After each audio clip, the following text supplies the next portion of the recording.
Good afternoon, and we are continuing our Change Leaders Women's Entrepreneurship Forum with our panel on Reclaiming New York. Angie Tang is our moderator for this panel, and we welcome Angie and our distinguished panelists. Angie has served as a trustee of Berkeley College since 2013, and I've worked hand in hand with her. I can tell you firsthand, she is a hardworking trustee who's been with this event from the beginning, and it's been six events, 6 years later. Thank you. Reprising Angie's role as moderator for this final panel on Reclaiming New York, Angie is a tried and true veteran from the trenches of NYC government and politics. In her distinguished public service, Angie has served as a senior government official at the city and federal levels. She began her career assisting minority small business owners for the City Council President Andrew Stein. Then later as marketing director for the NYC Department of Business Services under Mayor Giuliani. Her policy work in economic development continued at the U.S. Department of Labor under the Bush administration. Angie joined the department in the weeks after the events of September 11th. As a regional executive of the Northeast region, she led the Labor Department's work in assisting dislocated workers and driving the administration's economic revitalization efforts. Angie, we look forward to a most engaging discussion. At this time, we bring you Reclaiming New York. Thank you. Thank you so much, Angela. And kudos to you and your team for doing this amazing event every year. And as President Michael Smith said in his remark, I think you have pulled off every year a better event. And this is yet another best event you have pulled up. And so we look forward to another stellar women entrepreneurship discussion this year. And it's very timely, talking about New York City. And I thank you for spotlighting some of my New York City background as someone who has worked in the city in the economic development area. And we're joined by a group of women who are just dynamic, really have been in the trenches and in the communities working for us. And so I'm going to, in the interest of time, forego a round of introduction, and we're going to delve right into the discussion. And my role as moderator, I would try to spotlight some statistics, some background information to help us get into a more holistic dialogue and conversation so that we don't have 6 separate conversations. But more importantly, I think you can find all of our amazing speakers' bio.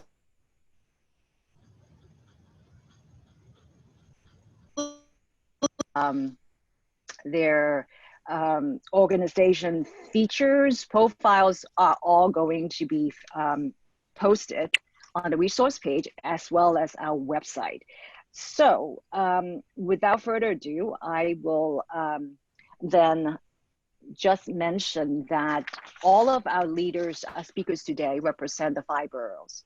And individually and collectively, they have been, as I said, role models for our students. They have been change leaders in the real sense of the word. They have always forged progress in their communities. And as a former commissioner for New York City government, I was very thankful I had the opportunity to travel with Mayor Giuliani in all the 5 boroughs with our cabinet. And having been part of the town halls and cabinet meetings, I fully appreciated and got to see how the local communities really drive economics. They say all politics are local, and economics here truly are local. And you're looking at them right here. They're the foremost leaders, the faces of change today. And so, so we have Jessica Walker. I'm seeing in the order that I see them in the gallery view. Jessica Walker is our Chief Executive Officer and President of the Manhattan Chamber of Commerce. Regina Meyer, President of the Downtown Brooklyn Partnership. We have Elizabeth or Liz Luskin, President of the Long Island City Partnership. And Lourdes Zapata. Lourdes is the President and Chief Executive Officer of Sobro, which is the South Bronx Overall Development Corporation. And also Linda Barron, President and Chief Executive Officer, Staten Island Chamber of Commerce. And of course, we have our Chief Executive and President from the Association for a Better New York, ABNY, Melva Miller. Amazing round of speakers. So with that, we're going to plunge into the first session. Without introduction, I'm really delighted that the last panel 2 with Government Roundtable, ended on a very optimistic note with the amount of resources to MWBs, minority, women-owned businesses. However, I think all of you know, if you've been following the news, there has been some very, should I say, dreary outlook, economic, fiscal challenges that we're facing, and probably one of the largest since the mid-1970s.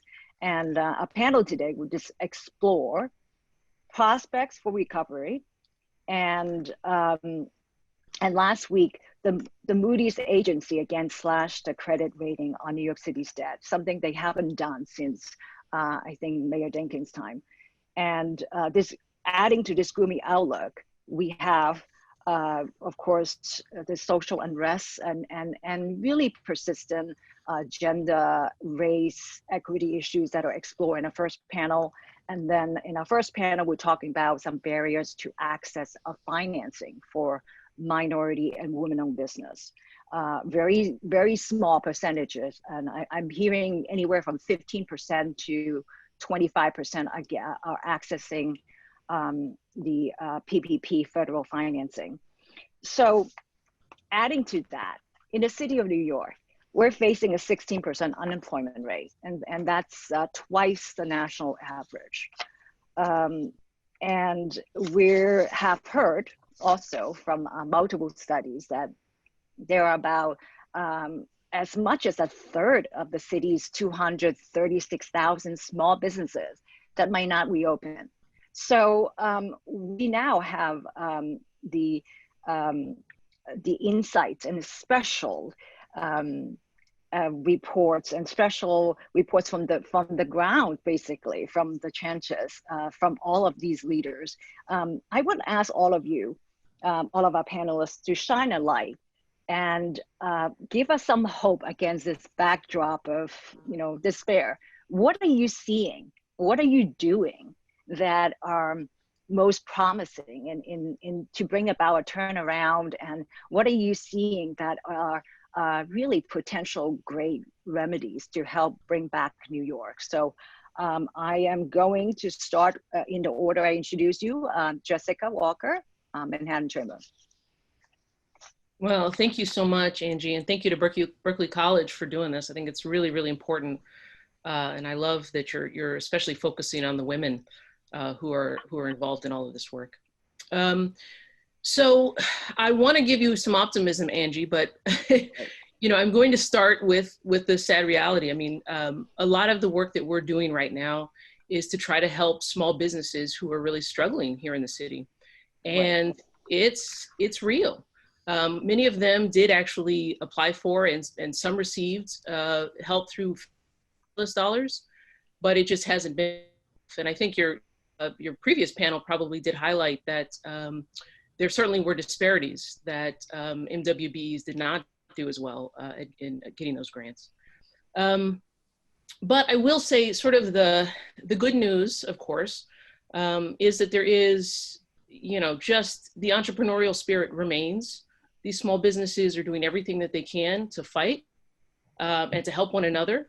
And I think that what we're seeing is our, New Yorkers are also stepping up to try to be supportive of the small businesses in their communities. And beyond that, we're still hopeful that there are going to be some policy solutions here. We're hopeful that there will be more federal stimulus. And of course, we want to see the city and state try to figure out a way to provide rent relief for small businesses, which I'll talk more about in later on today. But in general, I do think that everybody, is trying to step up the best way they can. Certainly, large companies are putting out grants for smaller businesses. So there are some good things happening, but overall, I think, it's definitely a tough environment. But I'll leave it to others to talk about what they're seeing as well.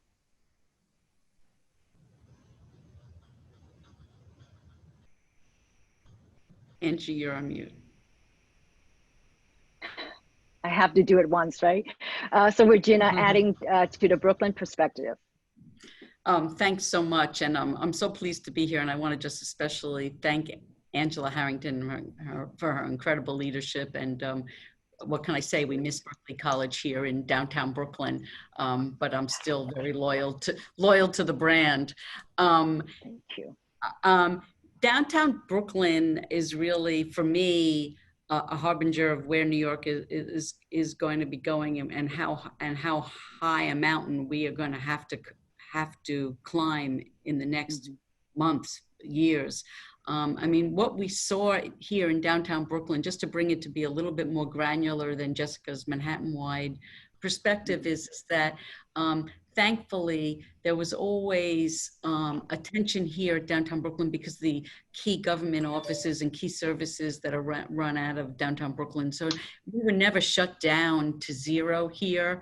And right away, we sprung into action and supported our small restaurateurs and eateries by raising enough money to bring lunch to the staff at Brooklyn Hospital for 2.5 straight months, which really gave us a face of the eateries that stayed open literally every day, and have really been trying to make it. I mean, I think the thing though is, looking back from the spring and as the seasons have changed, is we are all so worried about small business throughout New York City. In downtown Brooklyn, we're a mix of small restaurants, small shops, and also national retail. The good news on the retail front from a destination perspective is that people have come back to Fulton Street. We've had anchors like Target and Trader Joe's that have been open all the while. And so shoppers really responded and have come back. We're about 70% pedestrian activity on the weekends, which is pretty good. And what we're really trying to see is how the rest of the downtown will come back. We've tried to support everybody with as much individual attention we can shower on them, right? That's what this is about at this point, is making sure all of our businesses know what's available to them, but also as running the 3 business improvement districts downtown, we want to make sure that our businesses know that we're here to keep downtown clean and safe. And that there's somebody to turn to if there is something that we can help with other than the larger economic picture, which I'm sure everybody is so concerned about. I'd also want to just shout out to the city on the open restaurants program. We are remaking and reimagining what can happen on our streets, and that's every New Yorker now is aware of that, which is a pretty incredible transformation over the past few months. And every New Yorker now knows that our streets can be used for business, at least temporarily and hopefully longer. And I think that this is really, obviously it's been great for our restaurants who have been able to hold on. Others have not been able to take advantage, or who have not been able to, but also honestly for our own citizenry who are now rethinking what safety is like on their streets and what their streets can be other than just honestly place to park cars.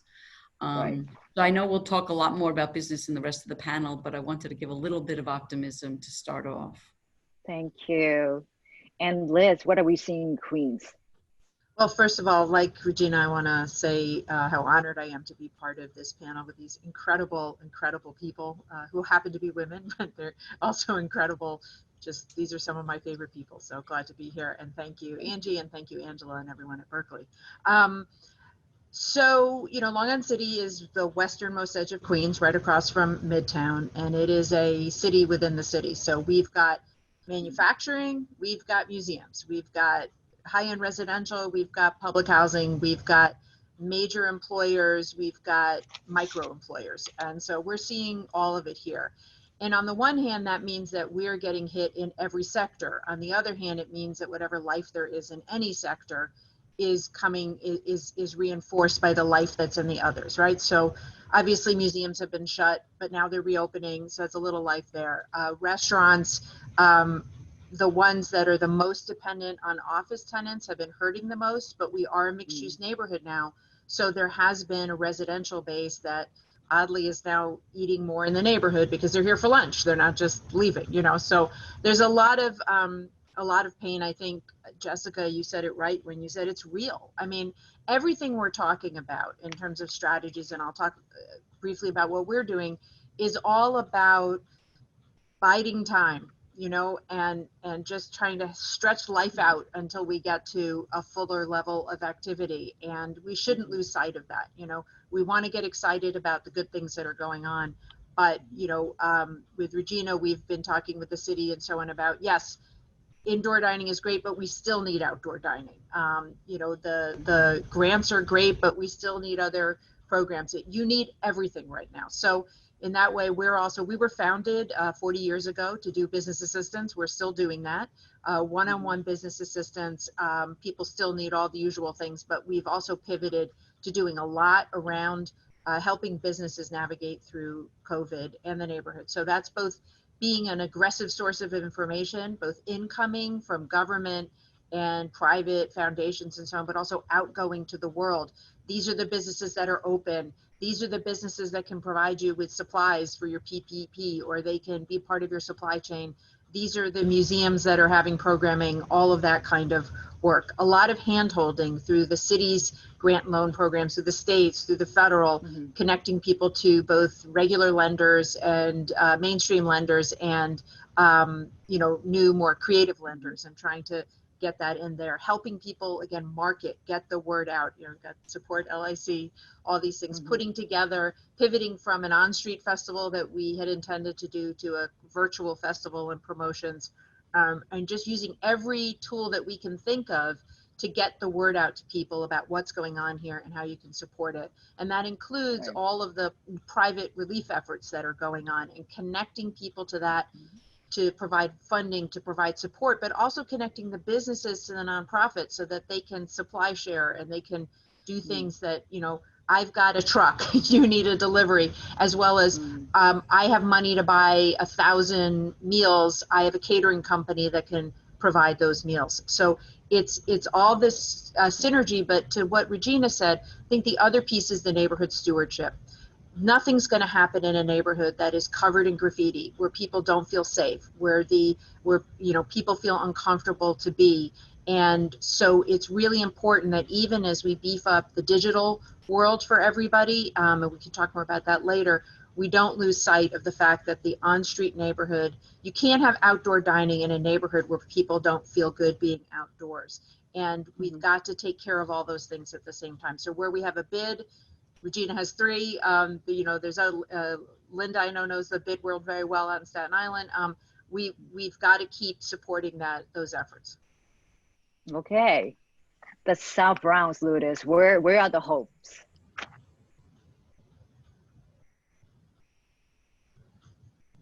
That and first, again, let me just echo everyone's comments and really my own appreciation for being included in this amazing group of women and allowed to be part of this conversation. I think, you know, the Bronx always brings its own unique challenges to the situation. You know, Angie, you mentioned earlier that, you know, New York City had only received 15 to 20% of federal programming money that was available. The Bronx was much, much lower. I don't think we cracked 5% in any of the money available from the city, state, and federal level. So our businesses were very much shut out of the process. In terms of, you know, our own commercial districts, we don't have any large national retailers outside of mall experiences. We have a couple of malls here in New York, here in the Bronx, and we have a couple of pretty active commercial districts, but for the most part, we have independent retailers, independent owners, much smaller mom and pop businesses that don't have that, that support and that buffer of the national marketing support that could be provided by those types of retailers. So whereas, you know, citywide, our commercial districts and our retailers and our commercial environment has certainly suffered, I'd say here in the Bronx, it tends to be a bit compounded by a lot of the additional challenges. We're a little bit behind, you know, the Brooklyns and the Long Island cities, and certainly in Manhattan about what's available from a retail perspective. And we're constantly trying to catch up. And I think we've done a really great job of that. But certainly this has not done any of us any favors. This current pandemic hasn't done any of us any favors. Like Long Island City and like Brooklyn, Sobro really has been engaged in a lot of labor intensive hand-holding, proactive outreach, education, public education, trying to sort through the myriad of programs with a variety of rules and regulations, some of which compete, some of which are unclear, some of which seem like they're getting made up on the fly, because every other week you're getting different guidance as to how to apply, how to secure money, how to make sure that you know you're meeting all the rules and regulations. So in addition to us spending a tremendous amount of time educating ourselves, we then have to spend a tremendous amount of time educating our business clients here at Sobro, to make sure that they're able to maximize the benefit that they can get related to these public programs, whether you're talking about the federal PPP program or the state's New York Forward Loan Fund, and even at the city level. We've realized some success. We've worked with over 350 businesses. We've been able to access about $15 million in public funding for our community, business community base, but that's a drop in the bucket as to what's available and what's really needed within our communities.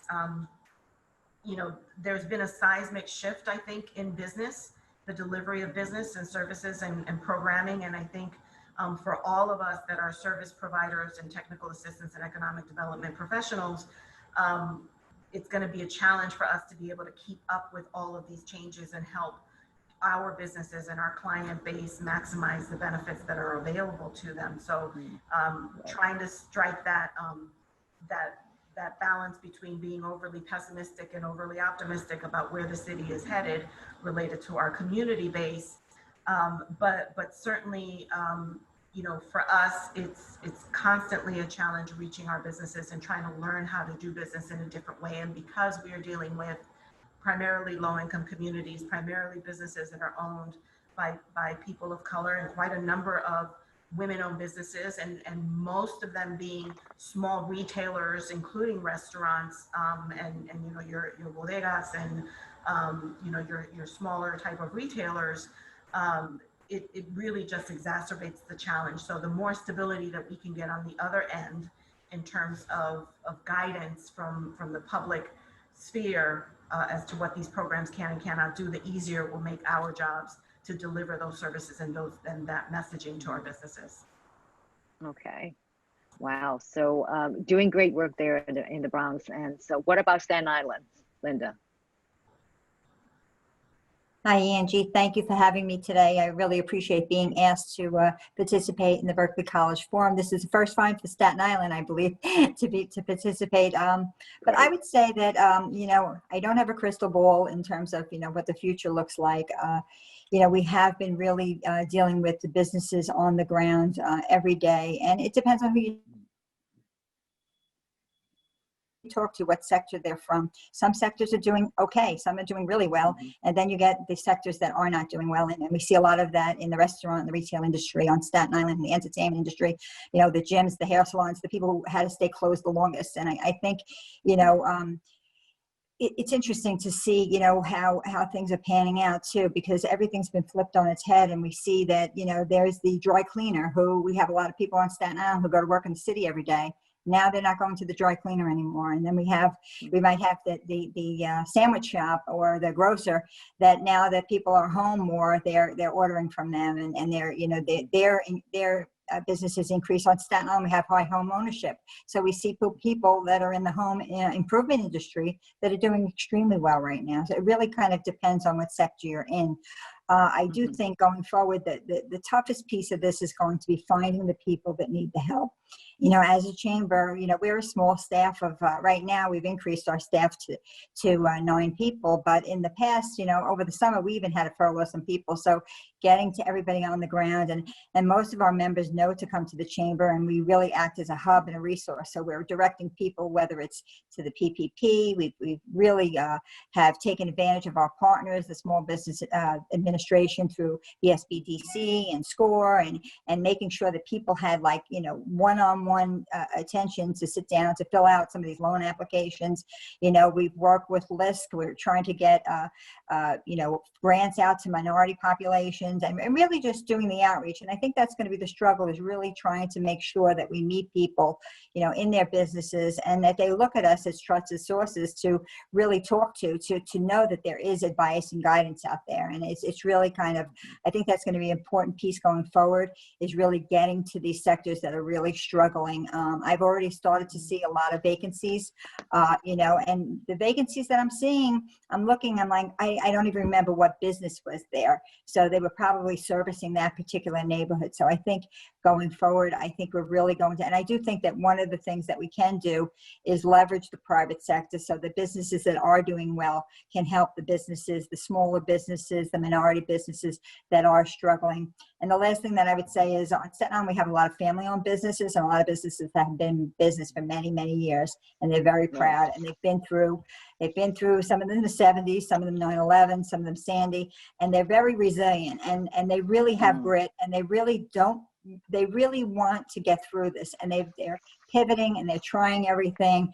And I think just even everybody's been forced to look at their business operations differently because of COVID. So I think however they can tighten their belts, they are, and they're really trying very hard to get through this difficult time. Right. Thank you, Linda, for the perspective. And next, and we have Melvin Miller from ABNY, of course, for a very overall perspective, but also representing a very diverse demographic, with property owners and from that are very diverse in this panel. Within, we have nonprofits represented, small, medium-sized businesses, anywhere to corporations that you also represent. So, Melva, are we seeing more hope? Yeah, signs of hope. Thank you, Angie, for that. And again, Rockstar panel, my sisters in economic development. I'm so happy to join you all. And you know, it's great to sort of be on this panel and sort of round out this discussion. You know, New Yorkers, to Linda's point, New Yorkers are resilient, right? We're creative, we're innovative, and that hope really has been illustrated on this panel, right? The creativity of all of you on the ground doing the work shows the different things that are happening to bring the city back. The city, New York, will be reimagined, right? The same way we were reimagined after the 70s, after 9/11, after Sandy, after 2008, and this is just a continuation of that, and New York City will survive, right? So all of the naysayers, right? We will combat that narrative and tell you that we will survive. And from our perspective, ABNY, the Association for a Better New York, affectionately known as ABNY or ABNY, you know, we really have seen from our membership, you know, sort of a lot of what's happening on the ground, but also sort of the overall discussions around policy changes and what needs to happen. And, you know, our coalition consists of businesses, labor, nonprofit, education, health, political leaders, all focused on exploring and implementing the ideas that keep this city moving. And now more than ever, this is important, right? As New York City continues to be a great place to live and work and visit for all New Yorkers and all visitors, we need to make sure that we are advocating for policies that do that, but also do the immediate response things on the ground that you all talked about to sort of get us through this hump. And, you know, ABNY is known for our convenings, right? Whether it's the Power Breakfast, whether it's the young professional events, whether it's our women's events. And it's really sort of that leadership that we will continue to do to sort of assess the situation. And we were born out of a crisis. ABNY was born out of the crisis in the 70s. And while we recognize that this is a very different city than the 1970s, there's still a real place for us to continue that convening and then act. So where we are seeing sort of the anchors of hope are really in three places, right? So as we advocate, as we partner, as we support policy initiatives that invest in the people of New York, right? Looking at the pipeline of the diverse human capital, making sure that we are advocating for policies as well as supporting initiatives that create that pipeline and keep that talent here in New York for industries, because that's how industry will grow. Whether we concentrate on place, which is the other real anchor that we see, right? We need to make sure that there is a continued and equitable growth of the city. The city must continue to grow, and in a unique way, because we have unique communities and unique neighborhoods that make up the city, and we must continue to invest in that. And then business, right? Creating stronger relationships between bigger industry and smaller, local, disconnected, disenfranchised businesses, which you all on this panel today talked about, will really be sort of the road to recovery. And like I said, you know, there is signs of hope. We are resilient, we are creative, we have great people on the ground that are working towards this, and we will continue to do this and not give up on the city that we love. Great, thank you. I hate to play the Grinch, but I must bring back to the question of unemployment. And Melva talked about human capital and the importance of talent retention and capitalizing on the human capital. But we also have lost massive jobs, especially in the so-called face-to-face industries, the entertainment, the hospitality, and just in the restaurants industry alone, the servers. I think we've lost somewhere around 157 jobs just amongst the servers that are 50,000 more than the second city, which is LA. And that's just the servers. So it begs the question, we hear that businesses are being reimagined, that Regina talked about. But where else do we need to reimagine how business is done? And I like to pick on half of our panel because Manhattan is really at the core of the epicenter of this loss of economic activity. So I like to ask Jessica to address. Unemployment rates are also leading in the South, in the Bronx, as well as Queens. So I would also like Lourdes and Liz to follow. Please keep your responses to 2 minutes. About how to address, how do we reimagine, how to address unemployment, and in order for us to prepare to emerge out of this pandemic with our human capital. Yeah, no, I appreciate that. You know, what's interesting, I always say, is that when we find ourselves in a crisis like this, oftentimes what we're seeing are issues that were sped up or accelerated or, you know, really exposed through the crisis. And I think, you know, the issue of low wage work has been an issue in the city for a long time.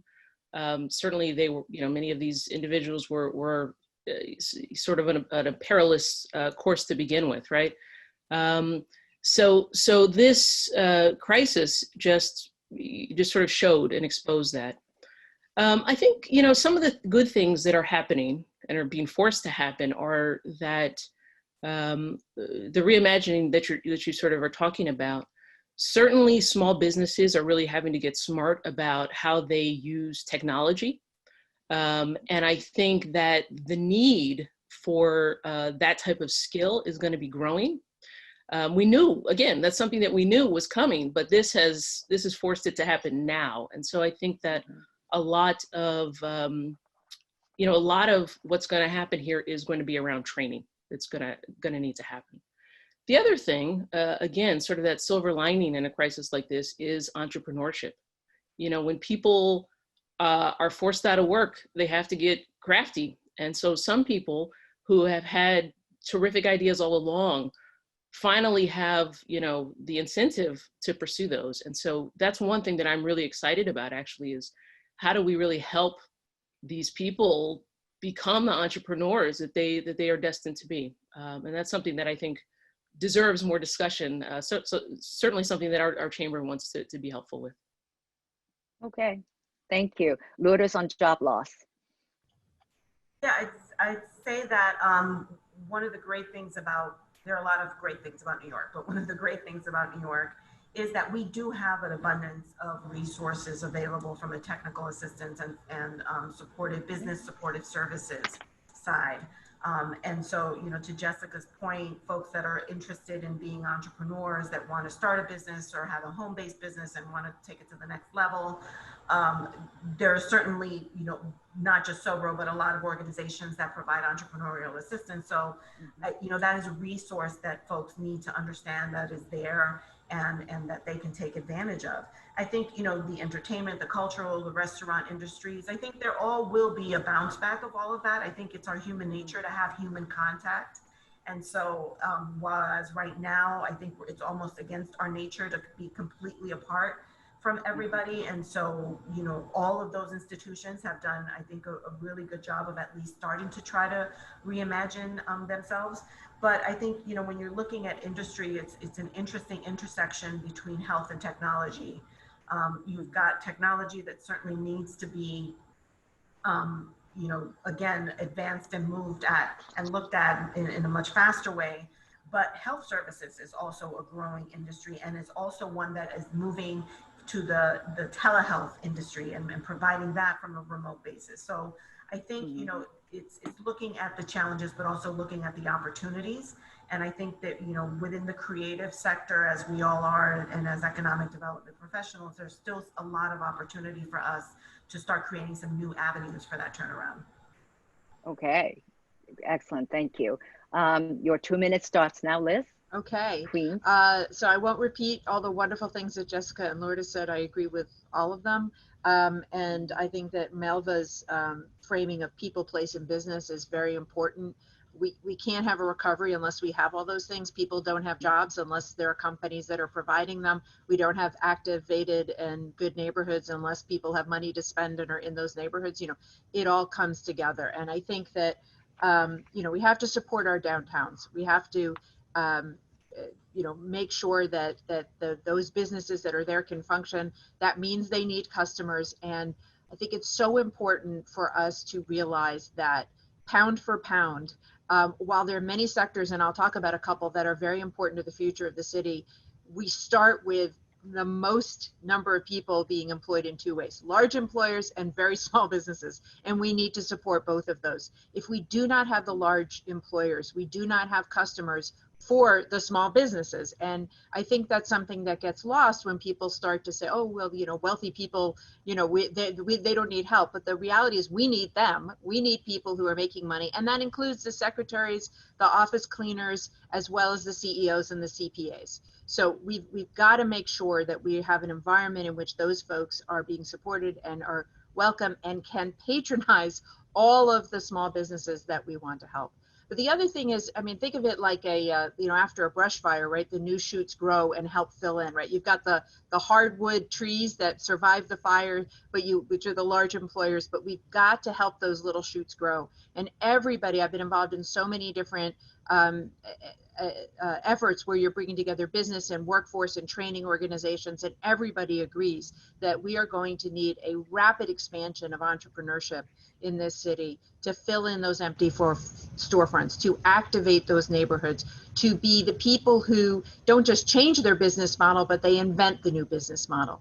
And in order to do that, we need organizations like all of ours to help them and handhold them and Owen, but we also need to get out of their way. And I think one of the things that's come up as we've discussed things like outdoor dining and other things is just getting to the reality that we've made things excessively difficult in the city. We need to focus on health and safety and legality and not on micromanagement and excessive interference in the operation, while still achieving those larger social goals that we want to do. And I think it's important that we take this moment, this pause, to re-examine and reset. Because otherwise, all of the entrepreneurs, be they MWBEs or immigrant owned or women owned or anybody, are going to need that. It's going to be very, very hard, right? It always is. Mm-hmm.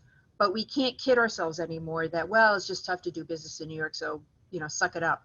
No, there are easier places to do business. And I talk to restaurateurs every day who are this one fork away from opening up in North Carolina or someplace else because they just can't take it anymore. And I think as we have new people, we've got to make sure they have access to capital, they have technical resources, and the government is supporting them and understanding we don't want people to do things that are unsafe or that are discriminatory, but we do want them to do things, and we have to make sure that people can. Mm-hmm. Excellent. And so we do have another question that I would like to ask the other part of the panel. And that has to do with how the income tax base and how the revenue base of the city is being impacted. A Siena College poll that was sent to about a group of New York City residents have found that those earning making more than $100,000 a year, amongst those, 44% have said that they are contemplating leaving the city. So that takes a big chunk of the income tax, which is one of the 3 pillars of the city's revenue base, and the other being retail sales and property tax, which is somewhat stable. So I would like to address that to Melva, whose membership includes some of these property tax property owners, and how are you seeing the stability of that? Are you seeing early delinquencies? What kind of projection are you seeing? And then to Regina and to Linda, would like to ask if this remote work that is going to be the new normal, because everyone is adapting to working from home, working remote, how is it impacting New York's neighborhoods? Yeah, thank you for that, Angie. And yeah, I mean, we've all read in the papers about the wealthy New Yorkers leaving the city. We've talked to some of the business owners that we work with of bigger corporations who, have opportunities to relocate and move, as Liz just said, right? Doing business in other places can be less expensive. But if you look at sort of which neighborhoods are doing well and you look at which neighborhoods are not doing well, we see that the outer boroughs are doing well as people work from home and people are bringing life to neighborhoods. Again, it's about reimagining what Midtown Manhattan looks like, right? In August, right? 87% of retail businesses in the city weren't able to pay full rent. And we saw this trend starting to happen before COVID-19 about, retail vacancies across the city, especially in the major central business districts. There was a recent article in Crain's the other day by Sterling Carling from HRNA, and I've been talking a lot with Kate Whittles at HRA and others, about, again, how before coronavirus, the retail sector was in flux between online shopping and rising commercial rents. There's no going back to Manhattan's real retail landscape a decade ago, or even a year ago, right? Like that's not going to happen. We must rethink how we use ground floor spaces and how we create critical masses of activities and experiences within sort of the street level commercial spaces. And again, as we speak to our members and we talk about sort of the fears about the future of New York City, again, how do we work with them? And we at ABNY have already started to, especially in the real estate industry and the real estate sector where a large number of our members are. How do you reimagine your spaces in these commercial districts? And that is the key. And they are open to it, right? We have major landlords who are leading the way about how their employees are working, right? Working from work is different. You have to be creative. And, ground floors can be pop-ups, can be art installations, can be product showrooms, it can be parks, offerings in which there are no online substitutes, right? And it's about talking to the owners about that.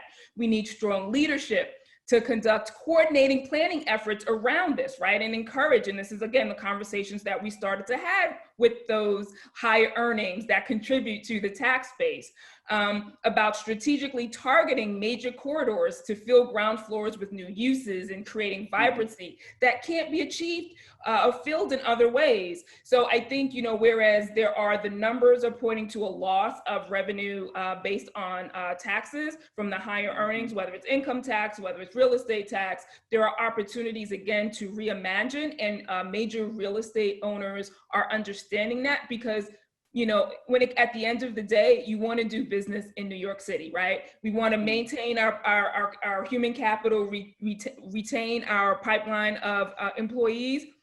There's no place like New York. And I think, you know, we just need to help them figure out sort of what that reimagining looks like.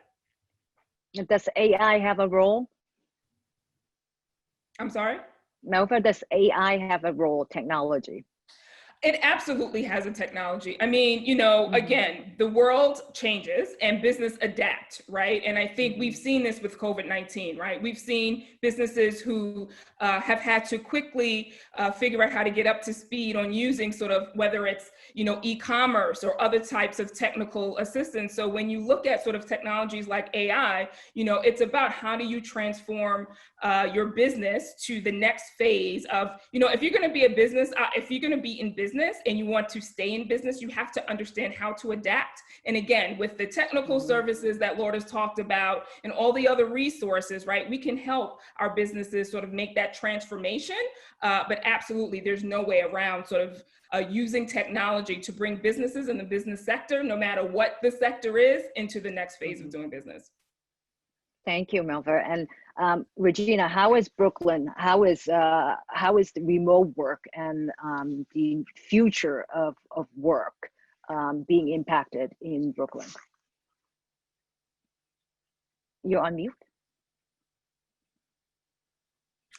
Some of them, sorry about that. Some of the more interesting things that have happened as Brooklyn has evolved over the past decade is how tech and innovation has defined Brooklyn's ascendancy in the marketplace. And that's been really great as we've had to diversify our workforce. And I think the other thing is how downtown Brooklyn has grown. It's grown into a fully use center, not just dominated by shopping or government per se, but by innovation, by tech, by actually 3 of New York City's biggest podcasting companies are all downtown, which is pretty interesting.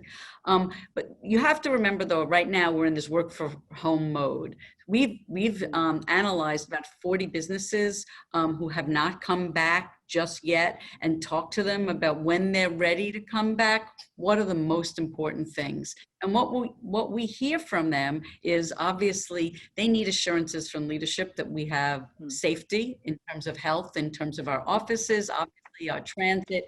And these are citywide items that I think all of us need to be concerned about, especially as we're heading into not just a national election, but then a citywide election cycle, thinking about the leadership we need to assure that we have safety, not just in health, but in our workplace and getting to work. But the other thing that we've heard from our small businesses in the tech and innovation sector is that the quality of the neighborhood really counts. And that's why they're here. And so we can't discount that as New Yorkers in all of our neighborhoods, is that the companies that are here want to be here. They want to be here because the talent is here, because the excitement is here, because the creativity is here. And we, as those who are thinking about New York City holistically, need to ensure that those are things that remain constant in New York City, that there's always places for people to gather, to collaborate, for creative entrepreneurs to be supported. Somebody asked about that in the chat. But the best that we can also do is make sure that the quality of our neighborhoods stay great, because that's what entrepreneurs want. They want that identifying moment that they belong to the New York City entrepreneurial community. So quality of life issues. What about Staten Island, Linda? How is that being reimagined, working from home? Well, I would say that a lot of the different businesses that I've spoken to were pretty much surprised at how seamlessly they could actually get their employees to work from home. So what we're hearing now is a lot of them are looking at, you know, when their leases are up, do they need that large of a footprint anymore? And can we continue to have maybe part of our staff work from home or do split shifts going forward to save the money? They're looking at operations and they're looking at the costs related to that.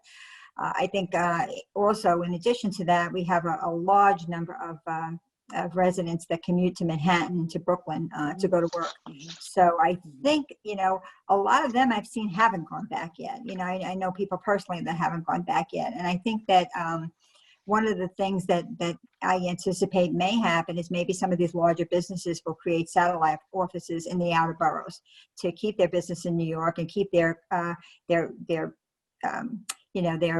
employees, at least give them access to getting together with staff to do teamwork, getting together with clients, and having those personal meetings. So I think there's going to be certainly a shift in the way the larger businesses do business and the smaller businesses. I think the last thing that I would say too is that I do think that there needs to be policies put in place to incentivize people to go into vacant properties, you know, whether it's a small mom and pop shop or whether it's a larger business in Manhattan.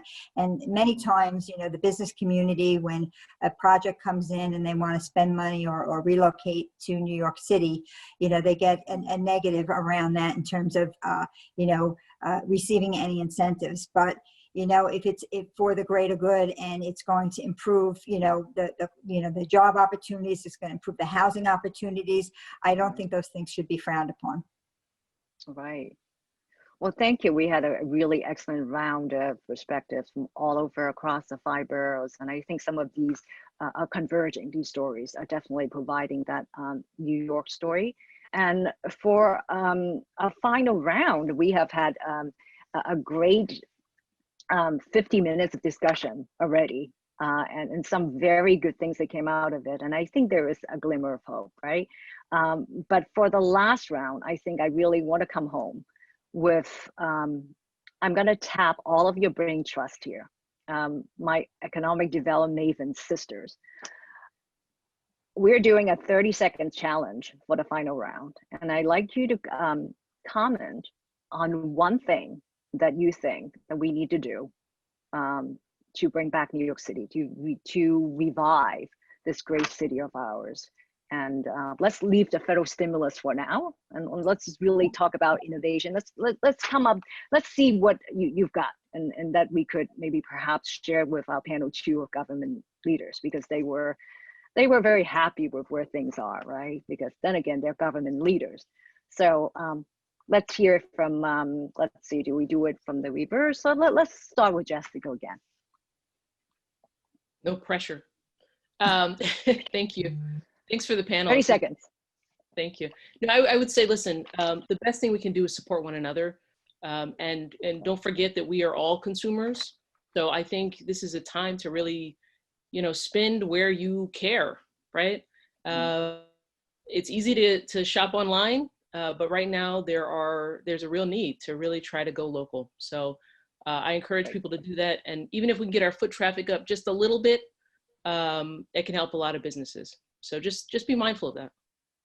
Excellent. Lourdes? Thank you. I'd say, look, federal stimulus, I think at this point we all see is off the table right now. So I would probably look at infrastructure investment, and again, investment, not stimulus packaging. It has the opportunity to address a lot of the challenges that New York City is facing, whether it's quality of life, ancillary economic benefit, job creation. I'd say, you know, let's do some focus on infrastructure investment moving forward. Great. Infrastructure investment. We have Buy Local and Liz. So 30 I'm seconds. not going to give a specific program, but kind of like what Jessica was saying, I think empathy is the key ingredient. That's what drives all the good policies. What drives appropriate regulation. It drives consumer behavior. It underpins stewardship. And those are all the things we need to come back. And if we can approach all those things with a sense of empathy for what folks are going through and just how hard it is, will make a huge difference. And without that, without empathy, you're just pointing fingers, retreating into your own bubble, and passing the buck. Okay, thank you, Liz. Melva. All right, I didn't know I was going to be next.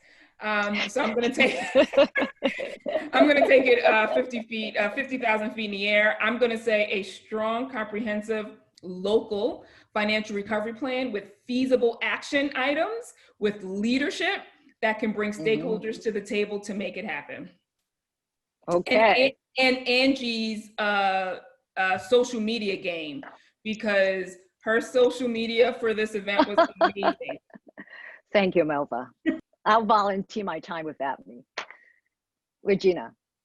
Well, building on what Melva said, and actually all of us said, I think, look, we are all of our heads are talking about a strong financial recovery that's fair and that's equitable and that really touches all New Yorkers. I also think we have to rethink and be really honest about our healthcare system in the city of New York. This is a neighborhood by neighborhood issue that has never been addressed that way, or at least not in my lifetime. And I've been around a long while. And I think that that's what I'm really looking forward to in new leadership for the city, is really taking that 50 miles up and thinking about New York City's recovery for all New Yorkers. Excellent. Linda, Staten Island.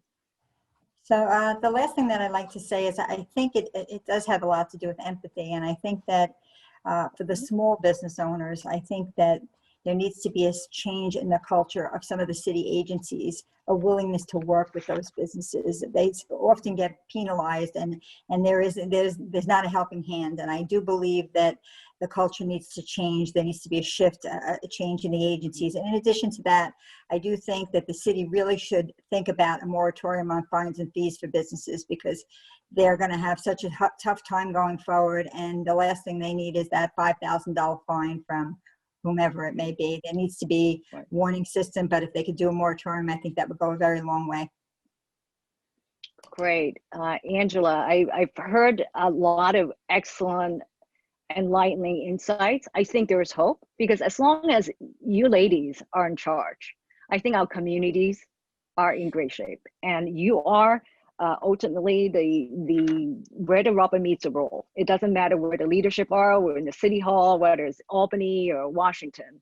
You're really where the communities count on, right? Our businesses need you, and you are the change leaders that's going to bring back New York City and revive us. And so my takeaway from the day so far, I think it's collaboration. You all talk about great empathy, working together.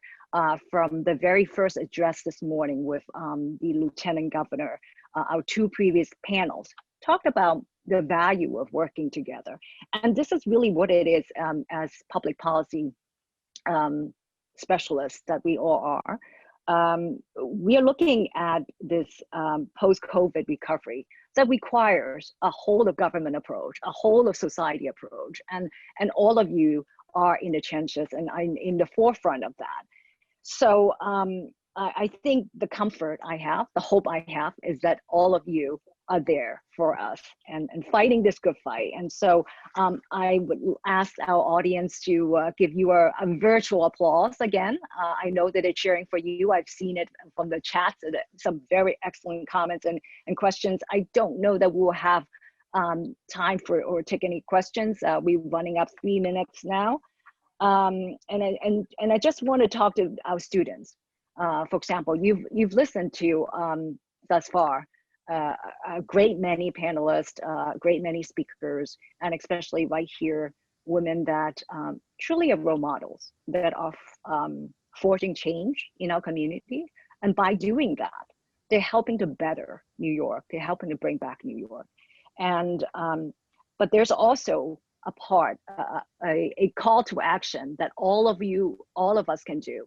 Short of a comprehensive recovery plan, we can practice empathy, right? We could buy local, we can make choices. And some of them include some about keeping up with the disciplined use of masks, keep washing our hands, and observe social distance. We can all do our part that would help New York City. So that's it from me. And and truly, as a lifelong New Yorker, I'm very inspired by all of you, and truly you exemplify the best of New York. If we can make it here, we can make it anywhere.